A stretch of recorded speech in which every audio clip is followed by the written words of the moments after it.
कसलं राजकारण करता हो? उद्या ही गोष्ट जर औरंगजेबाला कळली ना तर धुळदाणच. तुम्हाला हौसच आहे का हो स्वतःच्या पायावर धोंडा मारून घेण्याची? म्हणतो मी ती म्हणणा हात जोडतो तुमच्या समोर, तुम्ही आमच्या मध्ये पडू नका. अहो तुम्ही मोठी माणसं, तुमच्याच आणि औरंगजेबाच्या मध्ये आम्हाला ओढू नका हो. राज्याच्या हितासाठी सांगतोय बघा. अयो अण्णा, काय बोलताय हो तुम्ही? मागे आमच्या आणि आदिलशाहीच्या वादामध्ये छत्रपती महाराज पडले नसते तर आज आपण असतो तरी का हो? कसं ना महाराणी, प्रत्येकाचा एक वकूब असतो. आपण हत्तीवर स्वार होतो म्हणून उपकाराची परतफेड करण्यासाठी हत्तीला आपल्यावर आपण स्वार होऊ देत नाही. अण्णा, तसा त्यांचा आग्रही नसतो बघा. आम्ही आज आपण असं सांगतो, त्या दिवशी मंदिरात आम्ही तारा राणी साहेबांना भेटलो. हात जोडून आमच्या समोर उभ्या होत्या हो. त्यांनी आम्हाला जाणीव करून दिली की आम्ही सुद्धा त्यांच्यासारख्याच तोला मोलाच्या महाराणी आहोत. आमचा आब रुबाब त्यांनी जपला बघा. राजाराम राजेंना आश्रय देण्यासाठी त्यांनी हट्ट नाही केला हो, अधिकार नाही गाजवला हो. त्यांचा तो हक्क होता, पण काय निर्णय घ्यावा याचा अधिकार त्यांनी आम्हालाच सोपवला हो. त्या दिवशी आम्हाला स्वातंत्र्याचा खरा अर्थ समजला बघा. आम्ही कोण आहोत याची जाणीव झाली आम्हाला. आमच्याच लोकांनी कधी आम्हाला इतकं ओळखलं नाही हो, पण त्या पळभरात तारा राणी साहेबांनी आम्हाला आमची ओळख दिली बघा. अण्णा, राजाराम राजे इथे आल्यामुळे दिल्लीपतीचं वादळ ते घुसले की नाही ते आम्हाला माहित नाही बघा, पण मात्र राजाराम राजे इथे असल्यामुळे आमच्या मनगटातलं वादळ जाग झालंय बघा. हे उपकार आहेत आमच्यावर छत्रपतींचे. भूतबाधा झाली, भूतबाधा. औरंगजेबाच्या एका फटकारात नाहीशी होईल ती. अहो तुमच्यापेक्षा 4 पावसाळे जास्त पाहिलेत आम्ही. जो काय निर्णय घ्यायचा ना तो विचार करून घ्या. आमचा विचार झालाय बघा. मग धुळधाण हे नक्कीच. मग उद्याच्या उद्या राजाराम राजे इथून जातील असं बघा. जमणार नाही, ते इथून जाणार नाही बघा. मग नक्कीच संकट येणार. तशीच जर वेळ आली तर संकट काळी आम्ही राजाराम राजेंसाठी आमची तलवार उचलू बघा, पण दिल्लीपतीच्या पिगदाण्या उचलणं आम्हास मान्य नाही बघा.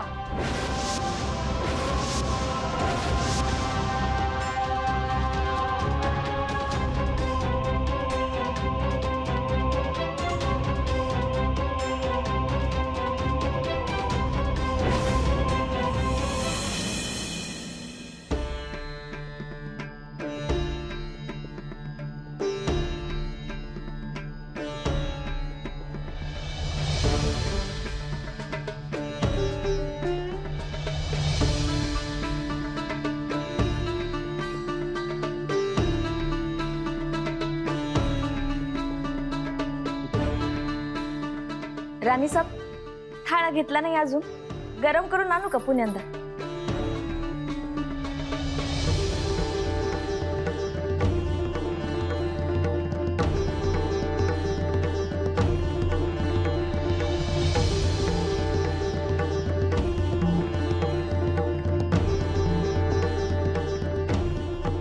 राणी साहेब जेवल्या नाहीत? नाही ना, नुसतं कसल्याशा कागदात लक्ष घालून माहिती. तुला नाही कळायचं त्याच्यातलं? काय कळलं नाही? अगं राणी साहेबांना राजांची काळजी आहे, तुला काय कळतं त्याच्यातलं? तुला असते का कवा माझी काळजी? तर मी नसते ना तर जोडी घेऊन हिमालयात जावं लागलं असतं. कोण सांभाळायला असलं ध्यान? मग मी कशाला काळजी घ्यायला पाहिजे? आणि अरे तू बायको आहे का भिताडे? अगं बायकोची काही कर्तव्य असतात. नवऱ्याला चांगलं चांगलं खाऊ घालावं, जमलं तर नवऱ्याचे हातपाय दाबावे, त्याचं डोसकं दाबावं. त्याला नवरा बी तेवढा गुणाचा असायला लागतोय. हा, काय कमी माझ्यात? तेवढा रुबाब आहे आपला. तर मन रुबाब आहे. बघितलं तर पोटाला भोपळा बांधल्यावानी दिसते.